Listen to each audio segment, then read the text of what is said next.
no Evangelho segundo Marcos, no capítulo 5. A gente vai estar lendo alguns versículos a partir do versículo 21. A palavra, que já foi falada aqui hoje, e o tema que a irmã Diana escolheu, e também o nosso Roberto Mel já falou alguma coisa sobre. Vamos lá em Marcos, capítulo 5, a partir do versículo 21. E tem o tema, o título, o pedido de Jairo.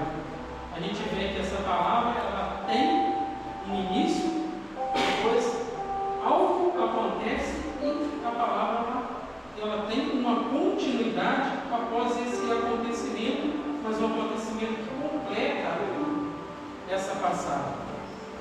E diz assim a palavra do Senhor: tendo Jesus voltado no barco para o outro lado, afluiu para ele grande multidão, e ele estava junto do mar. Eis que chegou a ele um dos principais da sinagoga, chamado Jairo, e vindo, prostrou-se a seus pés e insistentemente lhe suplicou: minha filhinha está à morte, vem e põe suas mãos sobre ela para que seja salva e viverá. Jesus foi com ele. Grande multidão o seguia, comigo. Aconteceu que certa mulher, que havia 12 anos, vinha sofrendo de uma hemorragia, e muito perecera à mão de vários médicos, tendo despendido tudo quanto possuía, sem contudo nada aproveitar, antes pelo contrário, indo a piorar. Tendo ouvido a fama de Jesus, vindo por trás dele, por entre a multidão, tocou-lhe a veste, porque dizia: se eu apenas lhe tocar as vestes, ficarei curado. E logo se estancou a hemorragia, e sentiu no corpo estar curado do seu flagelo. Jesus, reconhecendo imediatamente que dele saíra o poder, virando-se no meio da multidão, perguntou: quem me tocou nas vestes? Responderam-lhe seus discípulos: vês que a multidão te aperta e dizes: quem me tocou? Ele, porém, olhava ao redor para ver quem fizera isso. Então a mulher, atemorizada e tremendo, consciente do que nela se operava, veio, prostrou-se diante dele e declarou-lhe toda a verdade. E ele lhe disse: filha, a tua fé te salvou, vai-te em paz e fica livre do teu mal. Falava ele ainda, quando chegaram alguns da casa do chefe da sinagoga, a quem lhe disseram: tua filha já morreu, por que ainda incomodas o mestre? Mas Jesus se acudiu de tais palavras, disse ao chefe da sinagoga: não temas, crê somente. Contudo, não permitiu que alguém o acompanhasse, senão Pedro e os irmãos Tiago e João. Chegando à casa do chefe da sinagoga, viu Jesus no alvoroço, os que choravam e os que pranteavam muito. Ao entrar, lhes disse: por que estáis alvoroçados e chorais? A criança não está morta, mas dorme. E riam-se dele. Tendo ele, porém, mandado sair a todos, tomou o pai e a mãe da criança e os que vieram com ele, e ele entrou onde ela estava. Tomando-a pela mão, disse: Talita cumi, que quer dizer: menina, eu te mando, levanta-te. e pôs-se a andar, pois tinha 12 anos. Então ficaram todos sobremaneira admirados. Mas Jesus ordenou-lhes expressamente que ninguém o soubesse, e mandou que dessem de comer a menina. Os irmãos podem se sentar. Dentro, irmãos, dessa palavra, a gente vê vários pontos para edificação de cada um de nós, da igreja do Senhor Jesus, nessa noite. E a gente vê que esse tema, essa passagem, ela vem muito de encontro com um tema, um ponto de libertação. Por quê? A gente vê que Jairo, a Bíblia fala que ele era o quê? Um dos principais das sinagogas. Mas quem eram os principais das sinagogas? Quem eram as pessoas de frente à sinagoga? Era quem? Os fariseus. Então os irmãos têm consciência que Jairo, ele era um fariseu, e Jesus, ele não tinha um relacionamento muito bom com os fariseus. A gente vê que Jesus, ele não tinha problema nenhum com os publicanos. No entanto, Mateus, que era um dos seus discípulos, que até então chamava-se Levi, ele era publicano.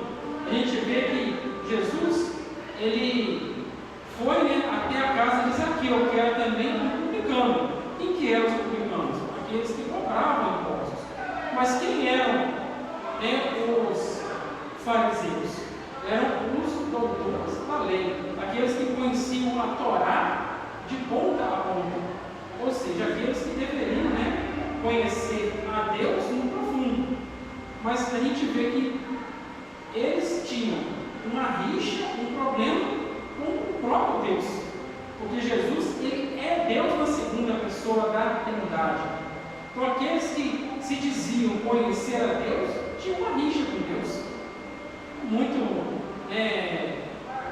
estranho isso não deveria acontecer. A gente vê o quê? E Jesus também, ele não tinha um bom relacionamento com os escribas. E a gente, nessa passagem, a gente vê o quê?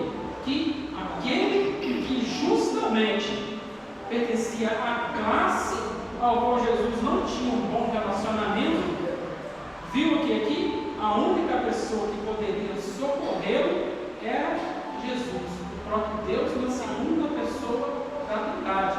Aqui a gente tem um grande exemplo de reconhecimento, um grande exemplo de humildade e um grande exemplo de amor.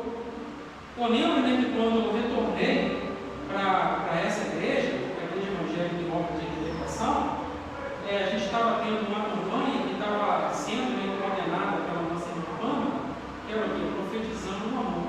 Como que eu aprendi com essa campanha? Eu acredito que toda a igreja aprendeu também. E dentro dessa passagem, a gente vê a expressão de Jesus Cristo demonstrando a que veio o seu amor.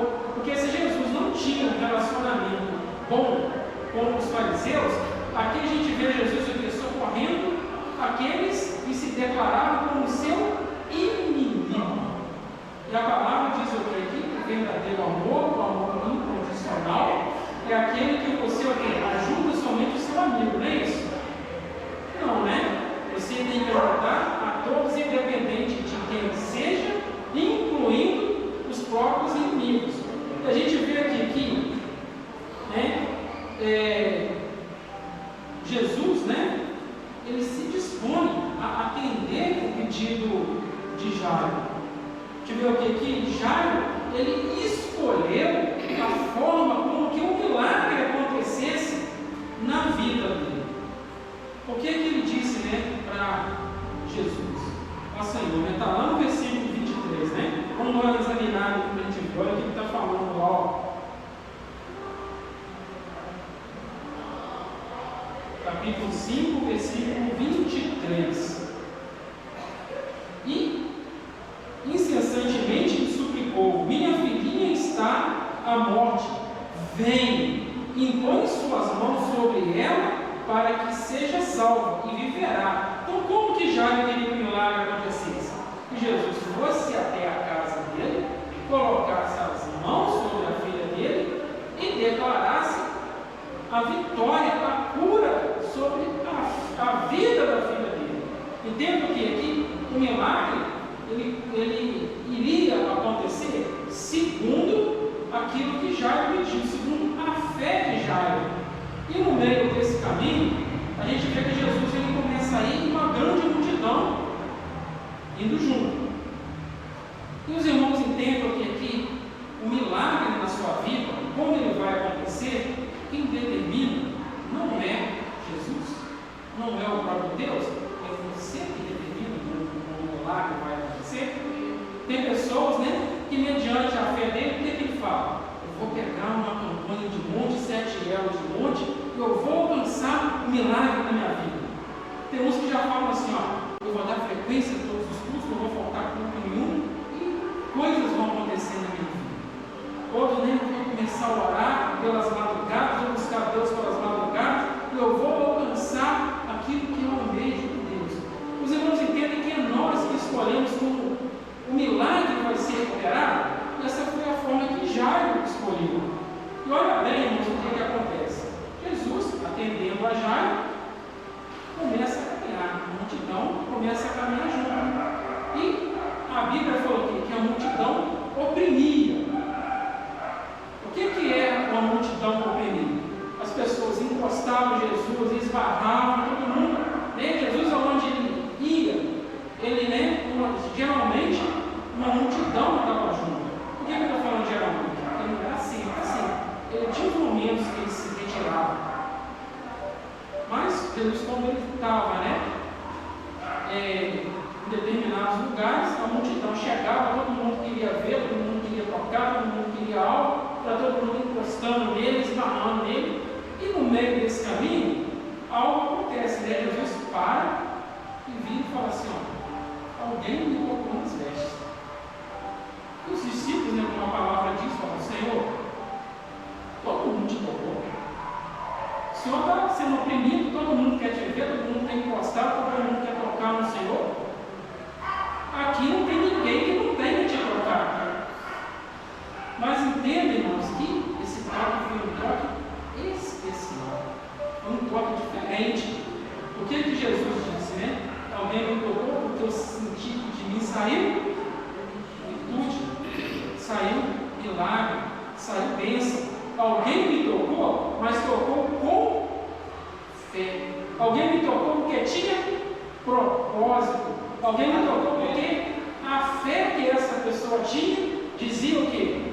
Que eu não precisava ir até a casa dela e pôr a mão em ninguém. Bastava somente tocar. Ou seja, essa pessoa escolheu a forma que o milagre ia acontecer, que era somente tocar. Entendam, irmãos, que, claro que Jesus, para ele ser onisciente, ele sabia que tocou. Mas o que acontece? Entendo que Jesus não precisou falar nenhuma palavra, não precisou ir até a pessoa foi de encontro a ele. Entendam, irmãos, que muitas vezes para o milagre acontecer, a ação não tem que ser de Deus, a ação tem que ser minha, tem que ser sua, tem que ser da igreja. Nós é quem provocamos um milagre em nossas vidas. A gente vê que aquela mulher, ela fala que ela, assustada, tremendo muito, imagina que ela teve até um pouco de dificuldade para poder falar. Ela contou para Jesus tudo o que havia acontecido. Entenda, irmãos, que a forma que Jairo escolheu que o milagre acontecesse na vida dele, tinha um caminho a ser percorrido. E no meio desse caminho, outros milagres aconteceram. Entenda, irmãos, que muitas vezes, a gente, Deus toca um pastor, toca na liderança, para iniciar um trabalho, iniciar uma campanha, ou iniciar um jejum, ou iniciar uma vida no monte, a gente vê que no meio desse caminho, o nosso milagre ainda não chegou, o nosso milagre ainda não aconteceu. E a gente vê que no meio desse caminho pessoas recebem recebe a sua vitória, recebe aquilo que está buscando. Mas isso tem muito a ver o quê? Com a fé e a forma que a pessoa quer que esse milagre aconteça. E a gente vê o quê? Muito, né? Que Jesus tinha acabado de dialogar com aquela mulher do fluxo de sangue, aquela mulher que sofria de uma hemorragia, e já chegaram pessoas do quê? A Jairo. Não foram até Jesus, eles chegaram até a Jairo, né? E chegaram para o Jairo e falaram para Jairo: Jairo, olha, a gente veio acabar te dando notícia não muito boa, tá? Infelizmente, a sua filha faleceu. E por que você ainda incomoda o mestre? Deixa o mestre aí. Deixa Deus. Deus não pode fazer mais nada para você, não. Para você, ó, acabou, é o fim. E o que a Bíblia deixa bem claro? O diálogo foi de alguém com Jairo, mas Jesus está do lado. A pessoa não se dirigiu a Jesus. Entenda que aquele que quer te parar, aquele que quer te desanimar, aquele que quer que você não receba a sua bênção, ele não vai dirigir-se ao seu Deus, ele vai dirigir a você para tentar te parar, né? O presbítero está buscando demais, está me incomodando. Vou parar, falar com ele que a bênção que está buscando não vai acontecer. Como diz, nem desiste disso, isso não vai acontecer, não. Já era. É tarde demais para você. Mas o que Jesus disse para Jairo? O que o seu Deus disse para você nessa noite? Crê somente. Glória a Deus. Exercite nessa noite a sua fé. Porque aquilo que você está buscando vai acontecer. Não abra mão do seu milagre. Não abra mão da sua bênção. Porque aquele que tudo pode, aquele que todas as coisas faz, ele está contigo. Ele não está com aquele que vem tentar te parar, te desanimar, te frear, com aquele que não quer que você cresça. Olha só, irmãos, um outro ponto aqui muito importante. Não é a incredulidade, ela permite, né? Ela não permite o quê? Que o milagre aconteça. Sabia disso? Que a incredulidade não permite que o milagre aconteça? Olha só, vamos lá no versículo 37 e 38 para a gente ver o que, a gente analisar mais um pouquinho sobre o que aconteceu, ó. O que aconteceu durante esse caminho, essa trajetória. Olha só, o versículo aqui 37. Contudo, não permitiram que alguém acompanhasse, senão Pedro e os irmãos Tiago e João. Eu entendo que Jesus, uma multidão havia atrás dele. O que Jesus fez? Ninguém mais, depois daquele diálogo, ninguém mais vai vir atrás de mim, a não ser o que? Pedro e os irmãos Tiago e João. Todo mundo vai ficar aqui. Ninguém vai dar nem mais um passo. Por quê? Porque quem tem que caminhar contigo rumo à busca da sua vitória são pessoas que estão te apoiando na sua vitória. São pessoas que também exercitam a sua fé. Entendemos que Jesus estava no meio de uma multidão. E Jesus era aquele tipo de pessoa que, para aquela época, ele era uma pessoa que só andava com os improváveis. A gente vê que Jesus não estava andando com os doutores da lei. Ao contrário, tinha uma rixa com eles, como eu disse no início, né? Jesus estava andando com quem? Era com o cobrador de impostos, com prostituta, com ladrão, com maconheiro, com cachaceiro, com vagabundo. Você só via Jesus misturado com esse tipo de pessoas. Mas por que Jesus só estava misturado com esse tipo de pessoas? Porque Jesus sempre deixou bem claro: eu vim para aqueles que estão precisando de mim. Não são, quem já está na presença de Deus, não está precisando que eu resgate ele. Mas são esses que estão precisando que eu resgate. São aqueles que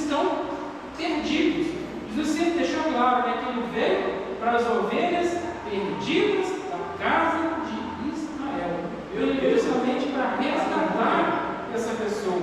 E lá no versículo 38, a gente vê aqui, ó, chegando à casa do chefe da sinagoga, ou seja, a casa de Jairo, viu Jesus um alvoroço, os que choravam e os que planteavam muito. A gente vê que havia pessoas aqui que estavam chorando, muitos até desesperados, porque a Bíblia diz que a menina, né, Talita, ela tinha 12 anos. A gente muitas vezes, né, na nossa natureza humana, a gente se conforma quando a gente perde alguém que já tem uma certa idade. Eu escuto até as pessoas muito conformadas dizer assim, ó, nossa, mas fulano viveu muito, né?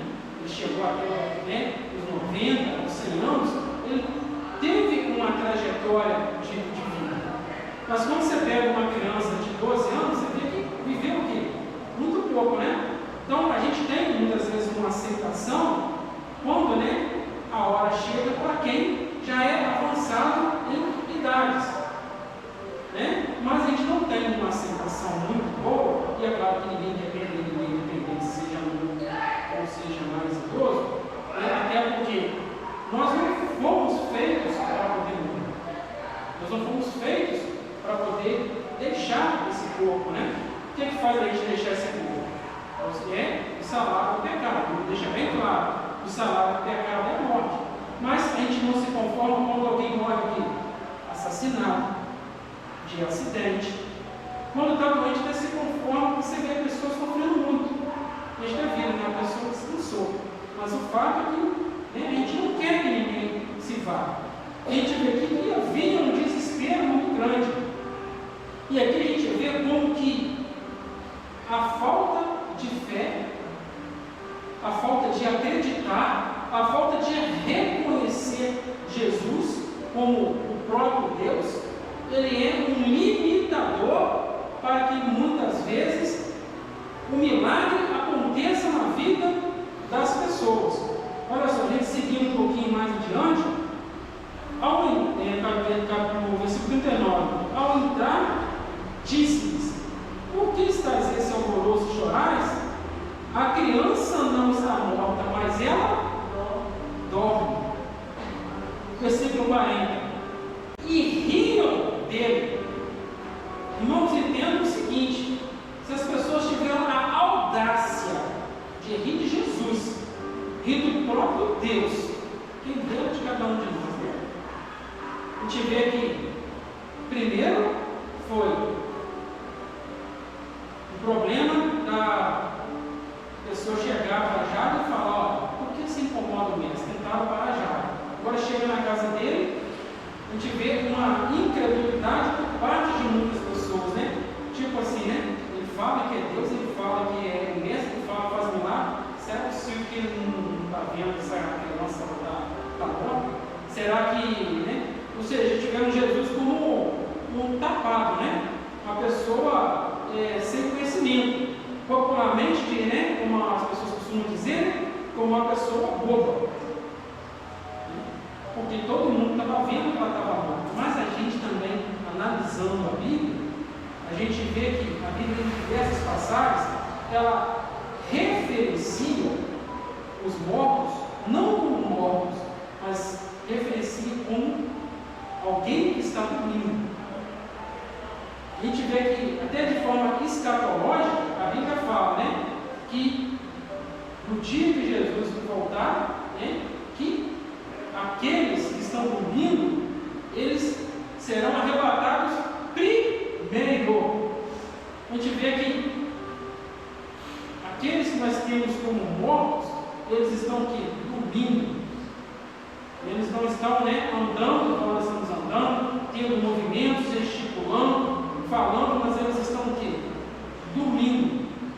Eles têm uma preferência no Senhor muito grande, porque na volta de Jesus, eles alcançarão Jesus antes daqueles que estarão em vida. E para Jesus, o que é a morte? Né? E até a Bíblia até fala, né, que é a segunda morte, aqueles que serão lançados junto com os demônios no lago do fogo. E a gente viu aqui, que tendo, tem um versículo que eu falando, tendo ele, porém, mandado sair a todos, tomou o pai e a mãe da criança e os que vieram com ele e entrou onde ela estava. Então o que Jesus fez? Olha só, esse monte de gente que está rindo, que está debochando de mim, vai sair todo mundo, não quero ninguém dentro da casa. Ou seja, se não tem fé, se não acredita no milagre, se não está na visão, se não está na brecha, se não tem propósito, vai embora. Não quero aqui. Entenda, né, que quando a Bíblia fala que o profeta ele não tem honra na sua pátria, é porque justamente os de casa não acreditam nele. Entenda que Jesus, quando ele esteve, né, em Belém, no lugar onde ele foi criado, onde ele nasceu e foi criado, a gente vê que poucos milagres aconteceram. Por quê? Porque as pessoas não criam nele.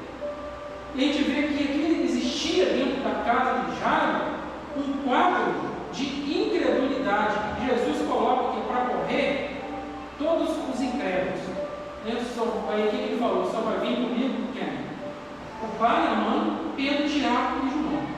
Só vai vir aqueles que estão dentro do propósito, aqueles que têm fé, aqueles que sabem que o milagre ele é possível de acontecer dentro desse lar, dentro dessa casa, dentro dessa família. É aqueles que sabem o quê? Que a restauração ela é possível. E a gente viu aqui no versículo 41, tomando-a pela mão, já, o que Jesus, né, que já pediu para Jesus? Que fosse na casa dele e tocasse na filha dele. Não era isso que estava escrito lá no início? A gente vê o milagre acontecendo justamente como Jairo pediu para Jesus. Tomando-a pela mão, ou seja, pegou na mão da menina e disse: Talita, cumi. Uma palavra, né, em aramaico que a própria Bíblia dá a interpretação dela, que diz, que quer dizer: menina, eu te mando, levanta-te. Versículo 41. Imediatamente a menina se levantou e pôs-se a andar, pois tinha 12 anos. Então ficaram todos sobremaneira admirados. Ou seja, né, quando a menina, né, que todos que viram ela morta, depois viram ela viva, andando, se admiraram. Ele falou que ela estava morta e ela não está, ela ressuscitou.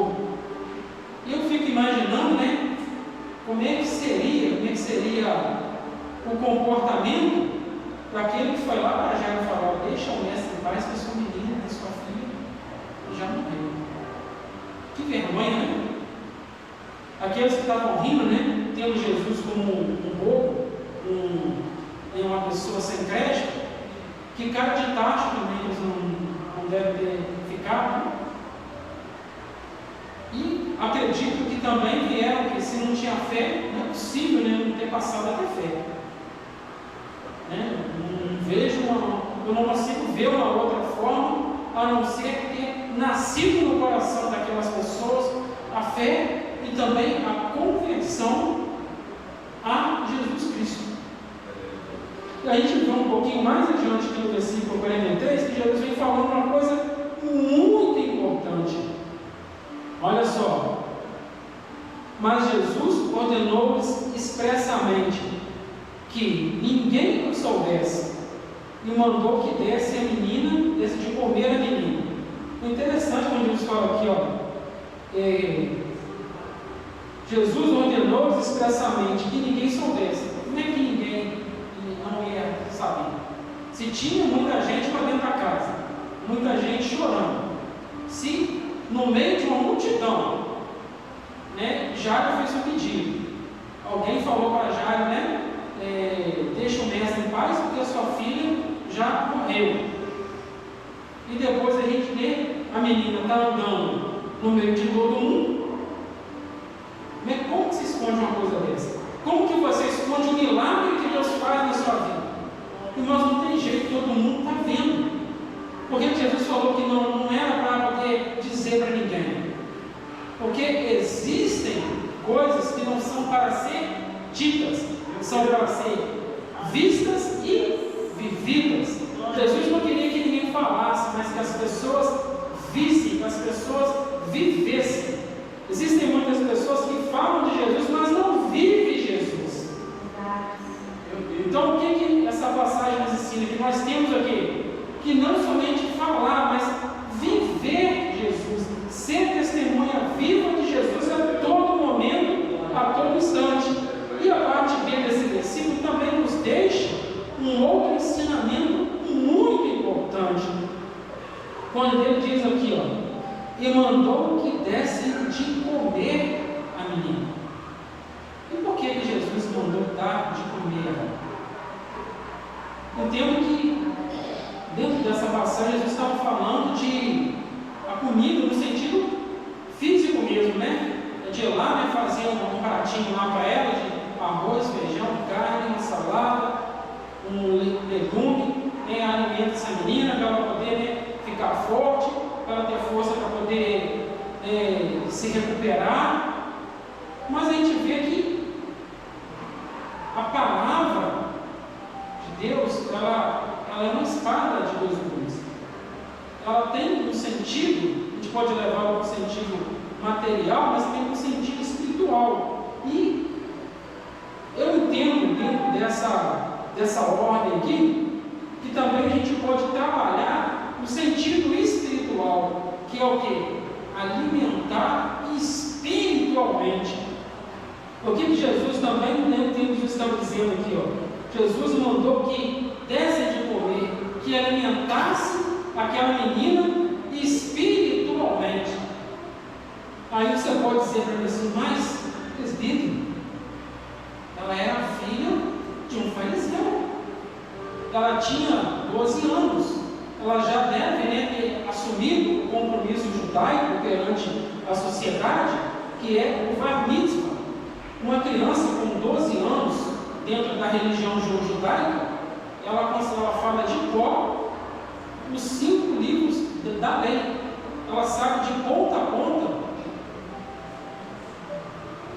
Gênesis, Êxodo, Levítico, Número e Deuteronômio. Ou seja, uma pessoa, né, uma menina de 12 anos, ela assume compromissos publicamente mediante a sinagoga, né, mediante a igreja, né, que a sinagoga ela é a igreja da religião judaica. Então ela assume compromissos dentro da igreja, compromissos com a sociedade, compromissos com a obra de Deus. A gente vê como que a criação de uma pessoa dentro do judaísmo. A gente não vê dentro do judaísmo a palavra desviado. A gente não vê dentro do islamismo a palavra desviado. Mas dentro do cristianismo não entendo por que a gente estuda. Os irmãos entendem que está faltando alguma coisa dentro disso aí? Está faltando um pouco desse alimento espiritual? A palavra desviada dentro da religião cristã não deveria existir. Porque desviar é o mesmo que apostatar, ou seja, abandonar os ensinamentos para viver uma vida dissoluta. E a Bíblia deixa claro que existem 3 pecados que não têm perdão. O primeiro é blasfemar contra o Espírito Santo de Deus. O segundo é não liberar o perdão. E o terceiro é ser um apóstolo. É a apostasia. É se desviar dos caminhos de Deus. Aquele que está desviado, a Bíblia deixa claro que o pecado dele não tem perdão até que ele se consente. Aquele que não libera o perdão, ele também não é da salvação até que perdoe. E aqui a gente vê que esse alimento espiritual, esse dar de comer, ele tem que ser dado para todas as pessoas, Aqui a gente vê que estava faltando dentro da casa do líder da sinagoga, dentro, né, de uma das pessoas que eram responsáveis por um templo religioso daquela época. E a gente vê o quê? Que essa perseguição que os fariseus tinham, né, contra Jesus, ela refletiu aonde? Dentro da casa de um dos fariseus. Ou seja, eu lembro que, né, dentro da minha família, né, dos meus pais, né, minha mãe sempre falava isso comigo, os meus avós também, que aquele que planta vento, ele colhe o quê? Tempestade. Um ditado que diz isso, né? Um ditado popular, isso não é bíblico. Mas a Bíblia ela fala o quê? Que aquele que planta manga, ele vai colher pera. Verdade? Aquele que plantou maçã, ele vai colher abacaxi. Verdade? Se o cara plantou pera, ele vai colher o quê? Pera. Se plantou abacaxi, ele vai colher abacaxi. Se ele plantou maçã, ele vai colher maçã. Verdade? Não tem como eu ter certos comportamentos e colher outros comportamentos. A gente vê que, por mais que Jairo, né, fosse um fariseu que não fosse contra Jesus, que não batesse de frente, que não tivesse uma rixa com ele, o comportamento dos demais, uma vez que eles eram de um mesmo grupo, de uma mesma classe, impactou dentro da casa de Jairo. Essa aí é a grande, né, importância de tratar o ponto espiritual, do alimento espiritual, de estar forte espiritualmente. A gente muitas vezes não tem como evitar não tratar o corpo, até porque se alimentar ele é um instinto, né? Eu acho que é o maior instinto que o nosso corpo tem. Desde que o dia amanheceu, quantas vezes a gente já comeu durante o dia? Já tomou um café, já almoçou, já tomou um café ou um lanche à tarde, alguns já jantaram, né? Temos até que nos intervalos daquela escadinha, né? Faz aquele lanchinho extra, vai lá, dá só uma balinha, um docinho,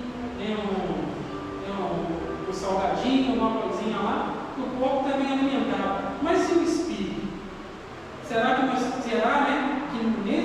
nós temos alimentado o nosso espírito como a gente precisa alimentar? Será que quantas vezes por dia eu tenho orado? Espero que no mínimo uma, né? No mínimo. Mas o ideal é que se ore várias vezes no dia. Ah, porque se ore várias vezes no dia? Ao levantar, comece o seu dia com uma oração, pedindo a Deus que cuide do seu dia, que te livre dos problemas, de um acidente, de várias, né, coisas que no decorrer do seu dia possam te prejudicar. Ora, né? Quando você for comer alguma coisa, ora antes do café, antes do almoço, consagra aquilo a Deus, ora a Deus. A gente separa um momento, né, seja uns 10 minutos no seu horário de almoço, lê a palavra, ora ao Senhor, canta um louvor, se reserva. Ah, não tem lugar, você tranca no banheiro. Ah, eu vou no. Aqui a gente vai contigo, dá licença que vou no banheiro. Vai lá no banheiro, 5, 10 minutinhos. Ora a Deus, conversa com Deus. Antes de ir no livro, ora a Deus também. Então tem que o nosso contato com Deus tem que acontecer várias vezes no dia. A gente tem que cuidar também dessa nossa parte espiritual, porque para que não estejamos fracos. E aqui a gente vê que essa menina, ela estava, né, enferma, ela estava doente, e os irmãos, vocês não sabem muito das doenças, elas têm um cunho espiritual. A gente vê dentro da Bíblia, a Bíblia mesmo falando, né, que existem enfermidades que são da carne, mas tem enfermidades que são demônios, que adentram no corpo da pessoa, ou que se achega na pessoa e provoca aquela enfermidade. Mas por que o mal, muitas vezes, ele tem a legalidade?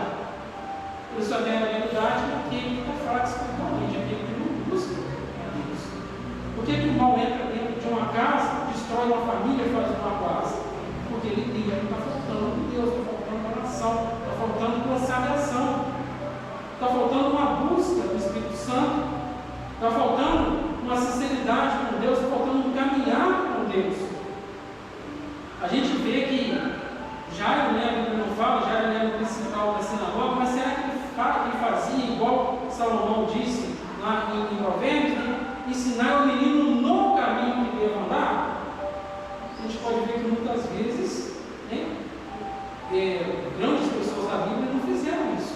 A gente vê Salomão falando isso, né? Salomão é filho de Davi, mas o próprio Davi, a gente vê que ele, em relação aos filhos, ele foi um grande rei, um homem segundo o coração de Deus, um general de batalhas. A gente vê que, em relação aos filhos, ele não criou os filhos no caminho.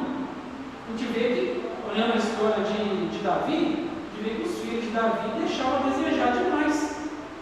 E a Bíblia fala que o culpado era quem? Os filhos. Por que a Bíblia falou em relação a Eli? Ele foi lá e repreendeu a Eli? Então a gente vê que, quando a Bíblia, nesse contexto que ele fala de alimento, espírito de alimento, ou então entendo do alimento da menina mesmo de comer, dá um pratinho de comida para ela, mas também cuida da parte espiritual. Quando a parte espiritual ela está bem, ela está forte, todas as outras áreas da vida ela tende também a ir bem, porque o espiritual ele é algo que rege. O espiritual ele é invisível, mas tudo que é produzido no mundo espiritual ele é visível e é material.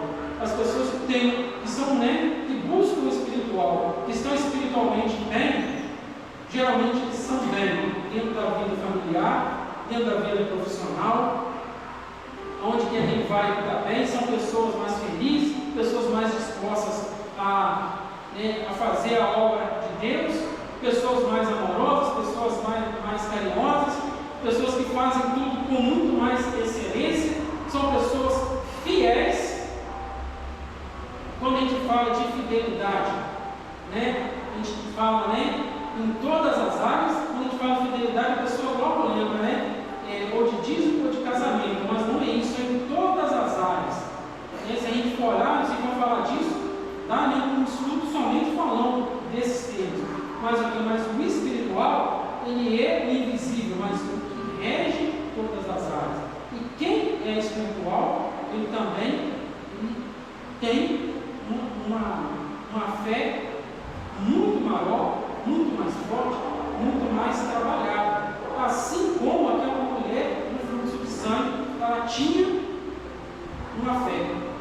A gente vê que na Bíblia não fala, a gente vê que ninguém precisou falar com ela o que tinha que fazer, mas a fé dela foi o que fez, foi o que ela fosse e fizesse, e ela ainda recebeu a bênção dela muito antes que já recebeu a dele.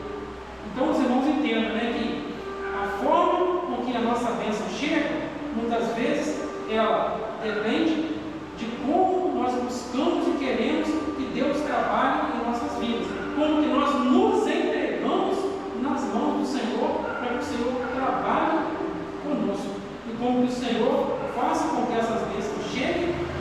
E muitas vezes, irmãos, para que a bênção chegue, Deus vai usar, sabe quem? É cada um de nós para estarmos abençoando